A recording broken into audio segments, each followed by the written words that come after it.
frères et sœurs, chers amis, nous fêtons la sortie du tombeau dans un contexte particulier, puisque nous sommes confinés, et cela nous amène à aborder avec plus de profondeur et de gravité le mystère de Pâques. En ce moment, il y a ce retour de la mort bien présente dans notre environnement, alors que nous avons cherché à la dissimuler. Il y a aussi cette difficulté à vivre les rites si importants du deuil, du réconfort après la mort d'un proche. Nous avons l'impression aujourd'hui que de même que le tombeau était fermé par une pierre, nos vies sont obstruées par ce virus. Et pourtant, ce soir, il est temps de se réjouir, car nous fêtons notre libération et le triomphe de la vie. Et Jésus n'est pas ressuscité pour lui, mais pour nous, car c'est nous qui étions prisonniers dans ce tombeau où il est venu nous délivrer. C'est pour nous que la pierre a été roulée, car c'est sur nous qu'elle pesait. Une joie venue du ciel éclate dans nos cœurs, car en entendant la bonne nouvelle de la résurrection, nous comprenons que nos tombeaux terrestres ne sont finalement que des demeures provisoires, puisque la mort elle-même a été vaincue par le Christ. Qu'est-ce que la résurrection, sinon l'excès de vie qui submerge la mort, l'excès d'amour qui terrasse l'esprit du mal? Depuis le début du monde, la mort engloutissait inexorablement les hommes. C'est fini. Les jours de la mort sont comptés. Sortons de nos tombeaux. Le Christ nous charge d'un pouvoir extraordinaire, susciter et ressusciter l'espérance dans les cœurs appesantis par la tristesse, chez ceux qui peinent à trouver la lumière de la vie. Oublieux de nous-mêmes, nous sommes appelés à annoncer le ressuscité avec la vie et par l'amour. Laissons résonner en nous les paroles de Jésus.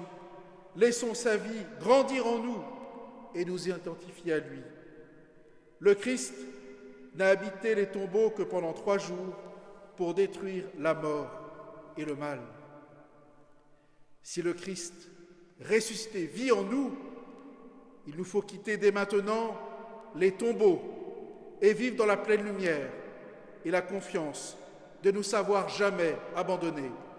Mais voilà, la grande tentation des chrétiens, c'est souvent de rester dans les tombeaux alors qu'ils sont vides, de les aménager afin qu'on puisse s'y installer confortablement dans un lieu où règne la servitude et la mort. Mais nous n'avons plus à habiter les tombeaux du péché et de la mort, car le Christ nous en a sortis. Ne nous retournons pas, ne rentrons pas à nouveau dans ces lieux. Dans quelques semaines, le confinement sera sans doute levé et nous reprendrons, pas totalement sans doute, notre vie d'avant. Nous quitterons nos appartements, nos maisons, qui ont pu ressembler parfois à des tombeaux. Mais qu'allons-nous retrouver? Ou plutôt, qu'allons-nous laisser dans le tombeau? Quels sont les linges mortuaires que nous y laisserons? Je remarque qu'il y a des déplacements en ce moment, et les temps que nous vivons nous questionnent sur ce qui semblait prépondérant il y a à peine quelques semaines. On nous parlait beaucoup de performance, et maintenant nous découvrons la nécessité du courage qui soutient toute vie en commun. Oui, nous sommes sommés de redécouvrir la vertu de courage. Rappelez-vous, on nous parlait de mobilité, de nomadisme, et voilà que nous sommes immobiles. On nous parlait d'épanouissement de soi, et maintenant on nous parle de don de soi et d'abnégation. On nous parlait de transhumanisme, de vie limitée. Et voilà que la mort se fait proche. On nous parlait d'euthanasie ou de suicide assisté. Et voilà qu'on fait tout pour sauver des vies, chacune étant considérée comme un trésor. On nous parlait de bioéthique, d'expérimentation en tout genre. Et voilà que le réel de la vie se rappelle durement à nous. On craignait les virus informatiques, mais pas les virus tout court. En fait, ce minuscule virus met à jour les injustices et les failles de nos choix de société. Et nous pressentons que les temps à venir seront un appel au courage et au discernement. Dans la vie qui va reprendre peu à peu, que ferons-nous de ce que nous avons appris, de ce dont nous sommes témoins? Allons-nous oublier le formidable élan d'amour à l'œuvre aujourd'hui pour soigner et protéger?